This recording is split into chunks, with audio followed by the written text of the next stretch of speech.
morning. So we're back. My name is David DeVillers. I'm the U.S. Attorney with the Southern District of Ohio. I'm with Chris Hoffman, Special Agent charged with the FBI. We're here to announce an indictment, a 6-count indictment charging Alexander Sittenfeld, a Cincinnati city councilman, with charges relating to bribery, wire fraud, and theft of honest services. The gist of this indictment, and I believe you have it's unsealed at this point, is there was a scheme to deprive the citizens of Cincinnati by corruptly soliciting $40,000 into a PAC that was secretly controlled by Mr. Sittenfeld in exchange for specific and official action and benefits to Project One. Project One is the same Project One as was in the previous indictment that we were here a couple weeks ago on. Mr. Ndukwe is confidential witness one in that indictment as well as the previous indictment. We have some of the same confidential or undercover FBI agents that were involved in both of these events. I believe we had 3 undercover agents involved in this particular indictment, and I'll let Chris get into that a little bit. How this started is Mr. Ndukwe was solicited, as alleged in the indictment, and I've said this before, and I truly really mean it, is that these are only allegations. Mr. Sittenfeld is innocent and presumed innocent if and until proven guilty by us. So these are only allegations within the indictment. I'm going to stay within the 4 corners of the indictment, other than letting you know that Mr. Ndukwe is confidential witness one with his authority and permission. Mr. Ndukwe was solicited in 2018 by the defendant. Mr. Ndukwe was attempting to get Project One passed, some legislation to benefit Project One passed through the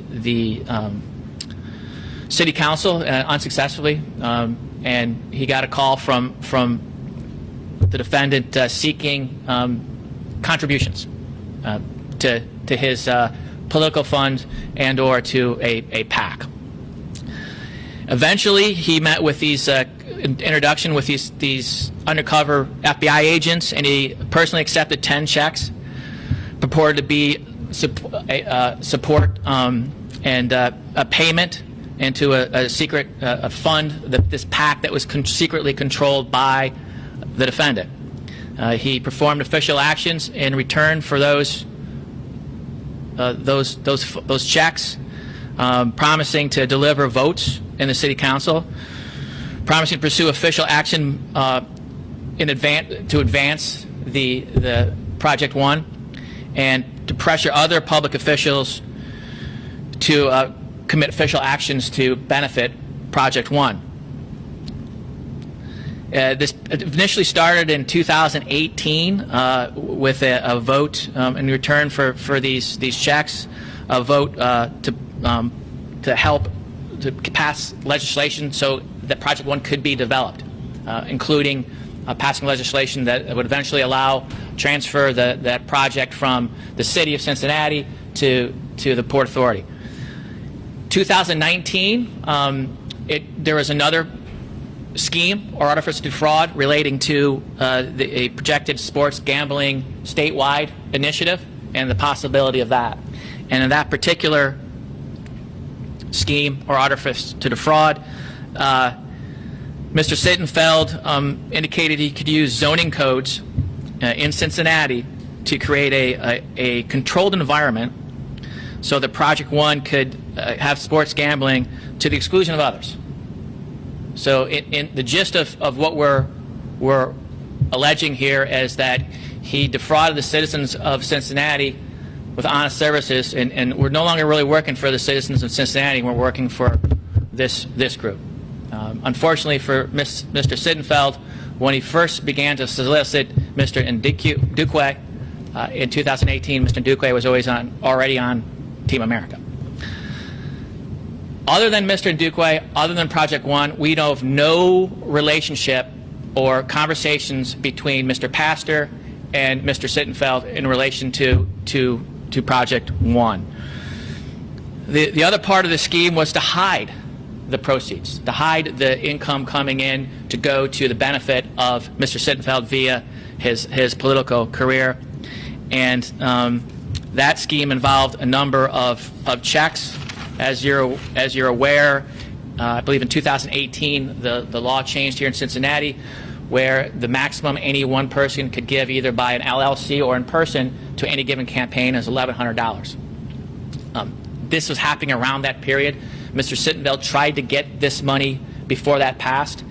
Because it didn't, he suggested two different things. And the purposes of those two different things were hide the fact that he was getting this money into his slush fund, and two, hide that the payees, that is the bribees or bribers, if you were involved in it.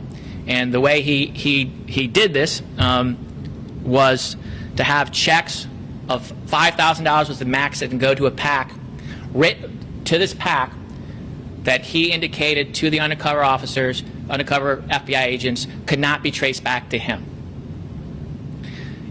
He also told them to use different LLCs in different names to be placed into that PAC, not so the money couldn't be traced back to them. There were 10 checks altogether handed personally to Mr. Sittenfeld. The first 2 checks were ripped up because they weren't within the scheme that he was purporting to have the FBI undercover FBI agents do. 12/17/2018, 4 checks, $5,000 each, with different payees, were handed at the same time to Mr. Sittenfeld, an amount of $20,000. On September 24th, 2019, 2 checks, 2 different payees of $5,000, totaling $10,000, were handed to Mr. Sittenfeld. And then finally, on October 29th, 2019, again, 2 checks, 2 different payees, amounting to $10,000, were handed to Mr. Sittenfeld. You have the indictment before you. I realize this is the 3rd city council person that's been indicted by us this year. Again, we don't see a relationship between Mr. Pastor and Mr. Sittenfeld other than they were drinking from the same cup, if you will. The reason, again, the reason why we had 2 separate days for these indictments were simply that's more of a COVID and grand jury related issue. We are limiting the amount of time we are bringing in our grand jurors here in Cincinnati because of COVID. So we're trying to limit that to 2 times a month, so every 2 weeks as opposed to 4, and that's also pursuant to court order. These are time.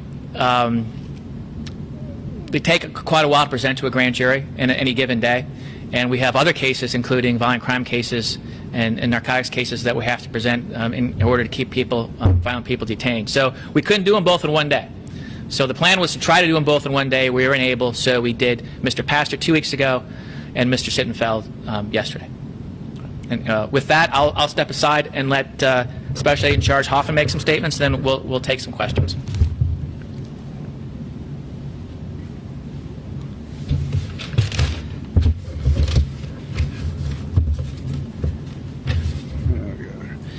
Thank you, David.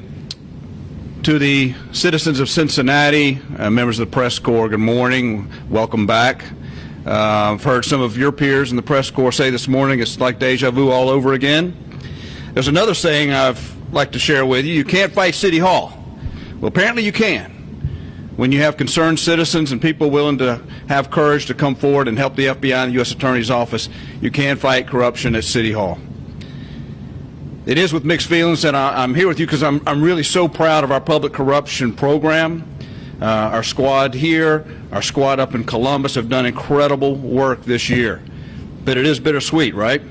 That we have a problem that needs to be addressed by 2 full squads of FBI agents and task force officers. Public corruption, I've said before, is our top criminal priority in the FBI. That's across all field offices. That's because we're uniquely positioned to investigate these very difficult, complicated cases. But it's also because it undermines the trust and confidence in our system of government. The citizens of Cincinnati have to be wondering right now, how can that trust be restored when 1/3 of City Council has been arrested this year for bribery and extortion, honest services cases. According to the indictment unsealed today, as Mr. DeVillers announced, Mr. Sittenfeld allegedly corruptly received $40,000 in return for providing specific official actions for a development project. He asked that the money go to a political action committee, a PAC that he controlled, and that type of action is against federal law. It's similar to what Mr. Householder was doing up in Columbus with his PAC. It was funding the war chest for later political endeavors. He was trying to hide where the source of that money was coming from and what the activity was. But at the FBI, we're here to shine the light on those corrupt activities. With 3 members of council charged in the same year, you've got to be asking the same questions that City Council or the citizens of Cincinnati are asking. Is this an indication of a deeper problem? I think it is. As Mr. DeVillers says, they're drinking from the same cup, this culture of corruption. If you look at the top 25 cities in America to live in, look at U.S. News and World Report, Curbed.com, MarketWatch.com, Niche.com. There's lots of groups out there that are doing top 25 places to live. Cincinnati is not in that top 25 of any survey I could find. But it should be, right? We have so much to offer in Cincinnati. It should be. Booker T. Washington said that there's 2 ways to exert power. You can push down or you can pull up. These 3 city council members, including Mr. Sittenfeld, have been pushing down on honest services. They've been pushing down on the people of Cincinnati and standing on their backs and lining their pockets, instead of pulling Cincinnati up and making them a top 25 city in the United States to live. I think Cincinnati's got incredible potential. It's an incredible place to live, and we need honest politicians governing our cities. The people of Cincinnati deserve that. So thank you for being here. We're going to open it up for questions. How persistent was PG through all of this? And is there a point that you have where there is a specific example of quid pro quo? I think the persistence is he met in secret on numerous occasions, alone, received the checks personally to his hand. He didn't send a middleman. I think that's what. And the whole scheme started with him soliciting, "Do you need help from me?" to Mr. Ndukwe, to the confidential witness. I think that shows persistence. I think the fact that the project, in my opinion, the project is off the ground shows that Mr. Sittenfeld tried to deliver on his promise to influence City Hall, for these contributions to his PAC. Another city councilman is involved in this same scheme. Well, Mr. Pastor met with the same undercovers and the same confidential witness. There's no, we're only talking about. There's been 3 people arrested, and those are the only 3 that we're discussing. Yeah, there's no others. Is there future charges that you have in mind, or is this it? So I have 2 squads of public corruption agents, and we're standing watch. I'm not going to comment on whether we have other targets or other investigations, but they are gainfully employed, and they are all across America, actually. I've heard people think, this is something that happens in Cuyahoga and Mahoning County. Well, it's happening here, too. And we're going to be on watch, and we're going to keep our politicians honest. I'm not going to comment on any other investigations that may be going on, but I'm not planning to transfer them to another squad to do other work, because they're very busy. Last week, they said that Mr. Ndukwe was tired of being shaken down. So had this happened prior to him being enlisted, as you say, on Team America, had PG and Ndukwe had prior dealings with the LLCs and contributions? Okay, say the last part again. Had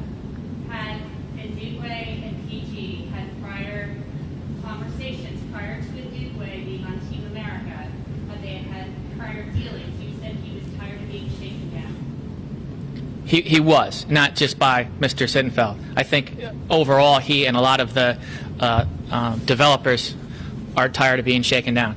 But in any event, he was already on Team America. He was already cooperating with us when he got the call from Mr. Sittenfeld. But had they had prior dealings about this? No, not about this specifically that I'm aware of. Other projects? I don't know the answer to that question. Okay. And you said tired of being shaken down, so how many council members did those two undercover guys from Nashville or wherever they were allegedly, supposedly from, how many council members did they meet with? Are you able to answer that question? I am, but I'm not going to. We can't at this point. We're going to stick to this indictment. And I will say that this, just like Mr. Pastor, this cube, you will, of evidence is done in regards to Mr. Sittenfeld and this event. So we don't intend, at least at this point, to charge anyone else involved in this chain of events that are alleged in the indictment. Can you explain how this crosses the line? Sorry, go ahead. Okay. I'm sorry, but just the time of his arrest, where he was arrested, and anything else you can share with us? He was arrested at his house at about 9:30, 9:45 this morning. We were not seeking detention on him.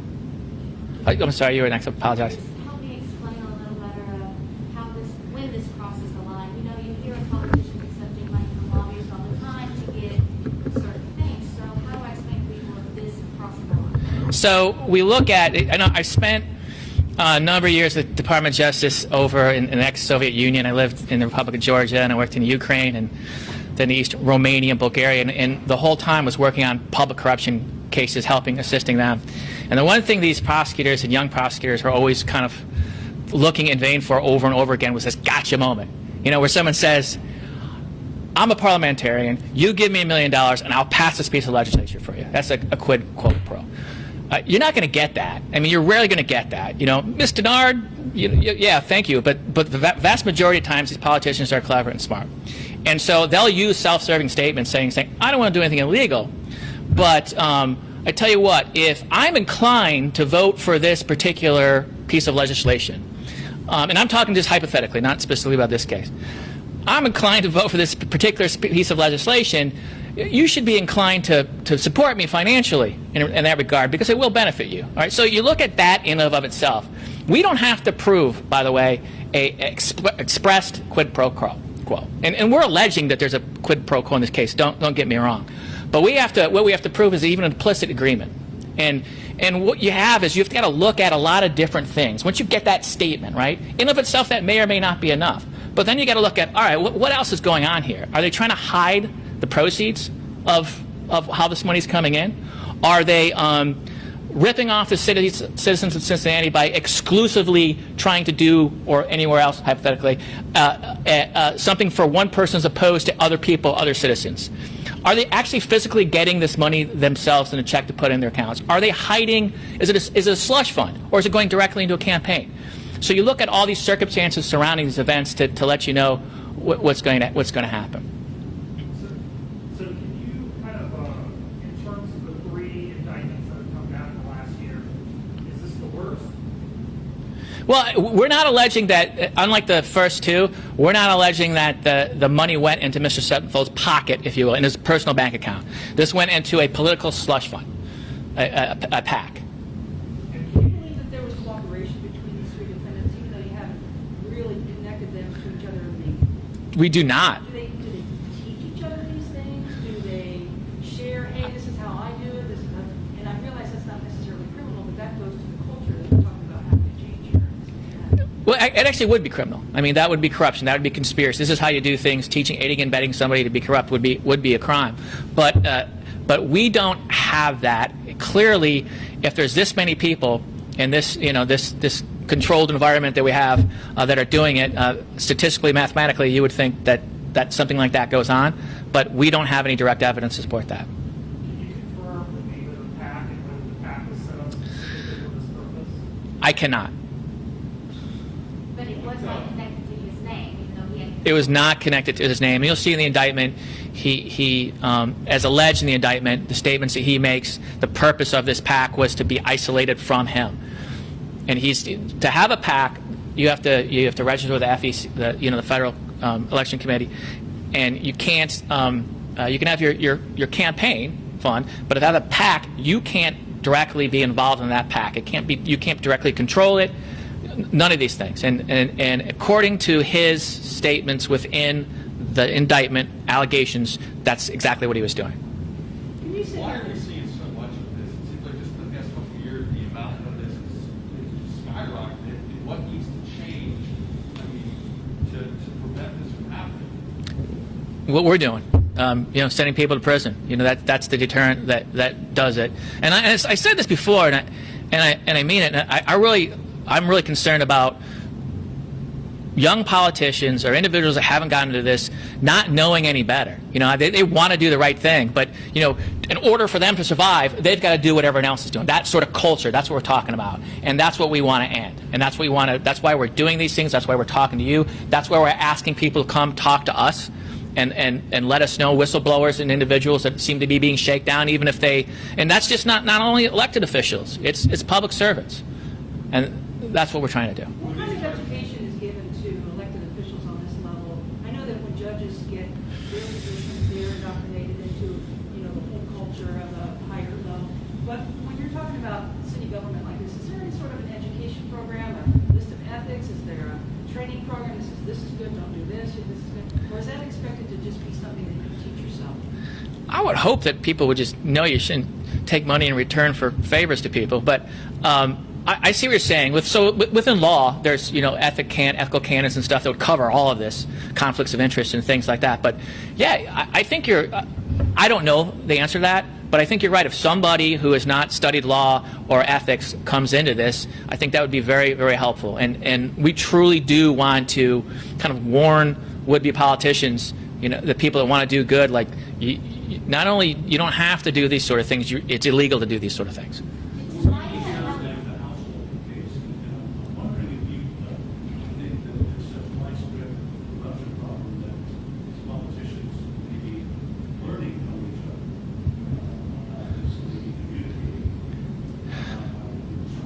I think that's a fair inference. I mean, I don't know that we have direct evidence, at least as a widespread, like there's some clubhouse for corrupt politicians that get together and learn these things. But, clearly, I think, as we said, it appears to be a culture of this.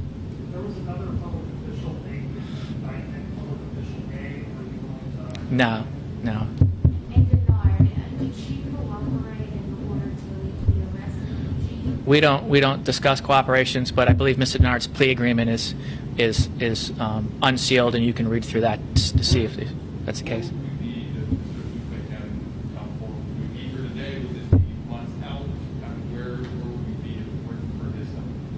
Yeah, I don't know if we would be here today. So does that make you worry, though, that without the public, Heck. this will go unchecked? Absolutely, heck yes, and that's what Special Agent Hoffman was saying last time. We need people to come forward. We need people to do this. We're not going to, we don't have FBI agents just kind of walking around undercover FBI agents.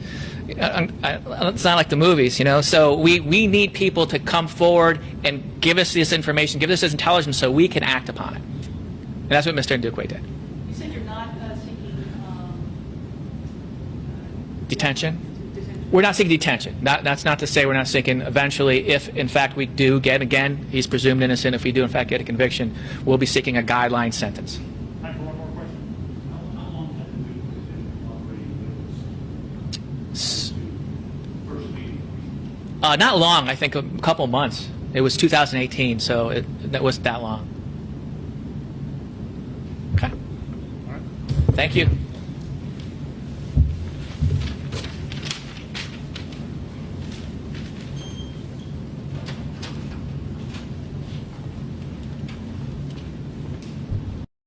The video is short. I was being chased after.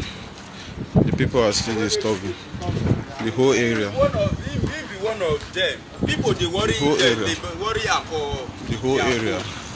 The whole area is under fire. The video coverage I'm doing now is a risk because they are still around. They are watching at me. My life is not safe, but I have to do this thing to bring out evidence. We need evidence. We need the world to see we need Rivers State government to look into this matter. We are citizens. We are citizens. We don't deserve this kind of treatment. We don't deserve this. This market is being brought down. Everything has been taken away. The livelihood of over 250 people has been destroyed in just a day. This market is worth over 250 million naira, and the whole money is gone. The goods in the market is gone. God, please help us. I am the PRO of this market. God, help us. Help us. Help us, oh Lord. This is my stand. And in this stand, I have over 50 pieces of phones, working phones, but none of them is to be found. This is where my tools, my machines for work, everything were inside there. This bus is empty. I will take you to my container where I have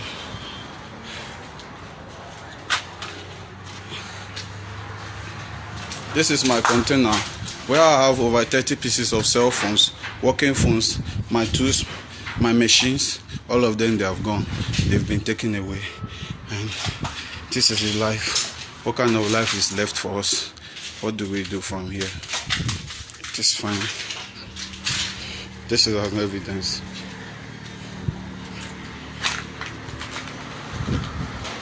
Nothing is left in the market. Nothing is left. Nothing is left. Not even a single shop is left untouched. Everything has been destroyed. Thank you for watching this video. And if you're watching this video, please share this video. Tag the Rivers State government. Tag them. Let them see.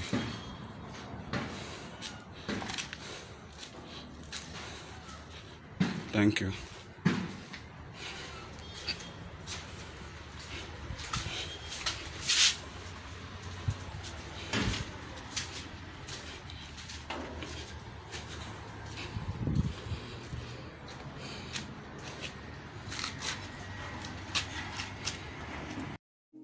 That is why every Ghanaian must hold on to the peace that God has given you in this nation.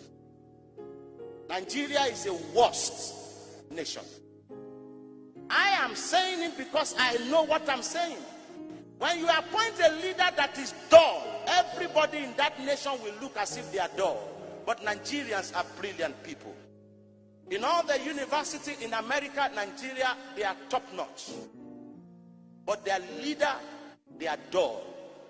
No brain of businesses, no brain of future, no brain of infrastructure, no brain of raising people, but they have only brain to steal money. And that's why you see Nigerians everywhere, and nobody wants to see green passport again. I pray one day that the whole nation will say they don't want Nigeria again. You know why? That prayer God will answer it, so that Nigerians will go back home. Necessity is the mother of invention. So that they will think. It was a feeling of anger and frustration among the governors and leaders of the South-South region when the Professor Ibrahim Gambari-led federal government delegation failed to show up for a scheduled meeting in Port Harcourt. The meeting, which had been convened at the instance of the federal government, was to discuss security and other issues of neglect suffered by the region. Originally scheduled for 11 a.m., the meeting, however, got delayed due to the quarterly National Security Council meeting at the presidential villa. The program was then reversed to 1 p.m., but the Professor Ibrahim Gambari-led federal government delegation failed to show up. I got a call from the villa. Very unfortunately, and spoke with the Chief of Staff to Mr. President, and he did ask that I should please apologize to the South-South, that they are already there at the airport. He's there at the airport with the ministers, but because of the emergency meeting and the further meeting of Mr. President with the Inspector General of Police and the DG SSS, that it will be difficult for them to come for this meeting without these two persons in their midst. And upon hearing the message from the Delta State Governor and Chairman of the South-South Governors Forum, Dr. Ifeanyi Okowa, the atmosphere became ignited. At least to show, say, when I respect South-South, I'm not going to pick any call from presidency, at least within the next 24 hours. If they take their phone call, if I say, when I not sell us out, this meeting is as important as any other meeting in this Nigeria. If the federal government thinks that they can treat us with this type of disdain, then we also must be able to know that the time has come for us to say enough, really, truly, absolutely, that totally enough is enough. They say the federal government has by its action again shown that it has no regard for the South-South region, despite its enormous contribution to the nation's wealth. So if you held meetings with other people, you had it so well, you did all those sort of things. When it comes to us, you say, at the middle. Who cancels a meeting when a meeting is supposed to end?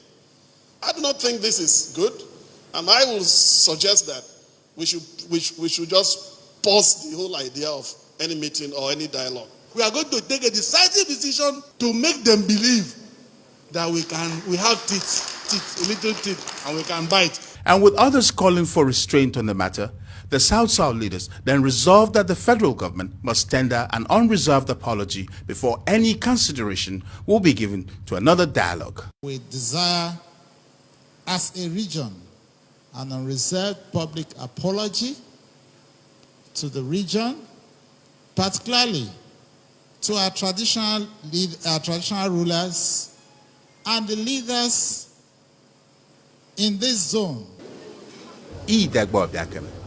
AIT News, Port Harcourt. So, Amaka here, they did not even inform people that are upstairs, and they are demolishing a building, and a shop is open upstairs. They did not even inform us. Our life is in danger. Our life is in danger here. Very, very unfair. And no, this is really, really bad. Employers are here working. We are upstairs and they are demolishing downstairs. This is really terrible. This is really terrible. Thank God one of us just picked from upstairs. What paper was upstairs? They said one order from above. See what Nigerians are doing. Is this our really problem terrible. in this country? This is really terrible. This is terrible. Our life is in danger. Our life is in danger. Our life is in danger. We have millions of products up there. Our life does not matter to this government. This is injustice. This is really terrible. Baby, I'm coming. I'm coming.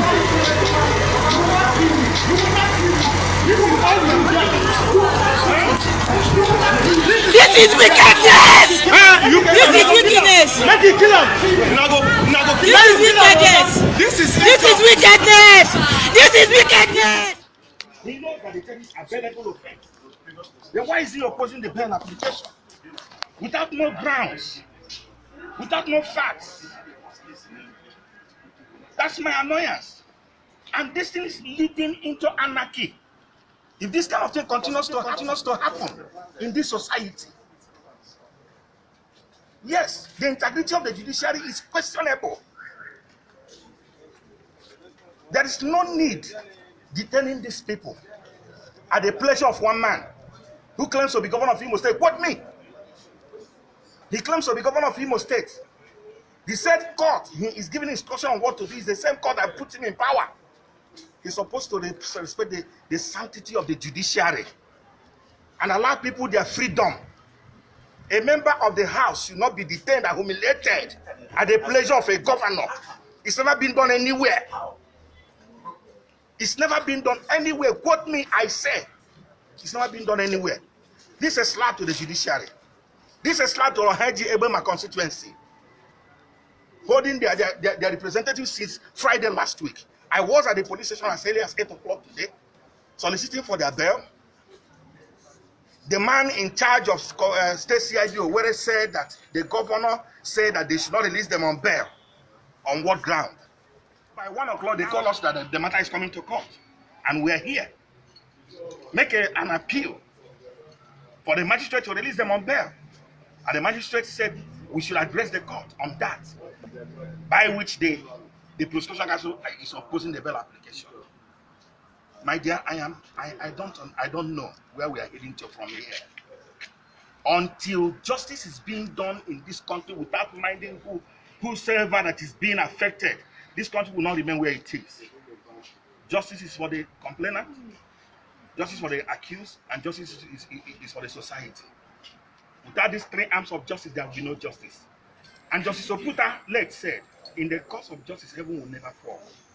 In this case, heaven will never fall.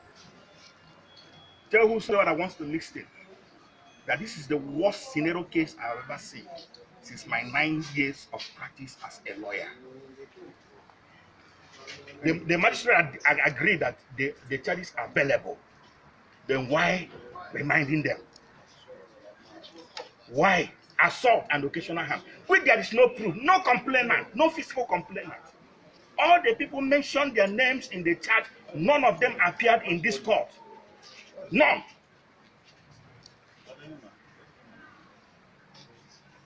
My name is Barrister Callistus A. Enosondo. Or C. Enoson and Associates at Bedike Chambers. What? Amande Borgo.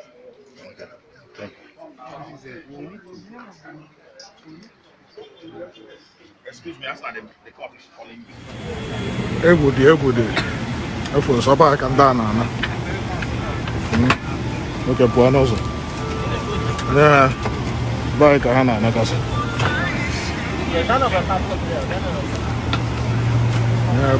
Bye ka ha na-ana. It is important for you to know, I command to do. The pace you feel is the same pace we feel.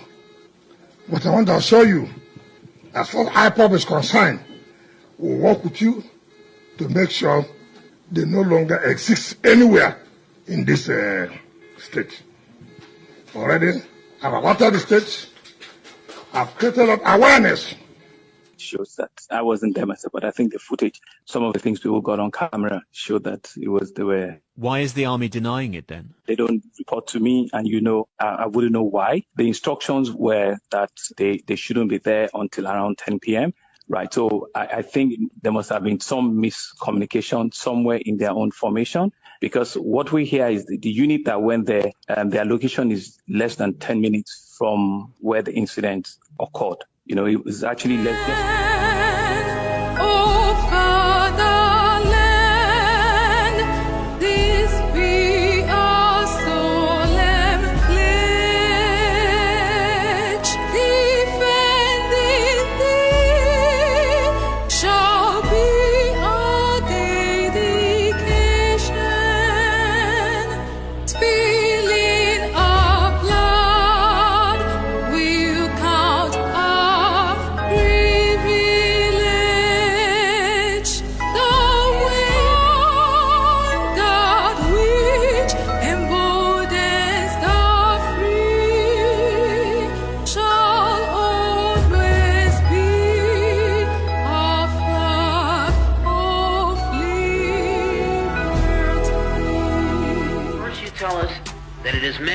How can you tell me that it's too much to ask to be a human being?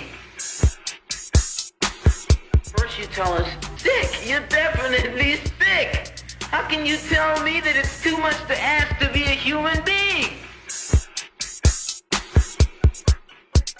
And yes, we offered them money. We said, look, if we have to pay you not to kill our people, we're happy to do it. Compensation for lives and property has foundations even in the Quran and the Bible. Frankly, as the governor of the state, this is where my opinion comes in. As I speak, we are aware of some church leaders that have been getting money from abroad to bury Christians that have been killed, to rebuild thousands of churches that have been destroyed, because the more they put this on social media and give the impression that Christians are being targeted, the more dollars flow in. Is there your proof of this?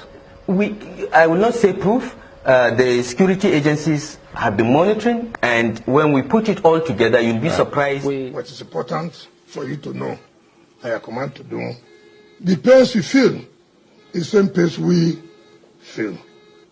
But I want to assure you, As far as IPOB is concerned, we'll work with you to make sure they no longer exist anywhere in this state. Already, I've alerted the state. I've created awareness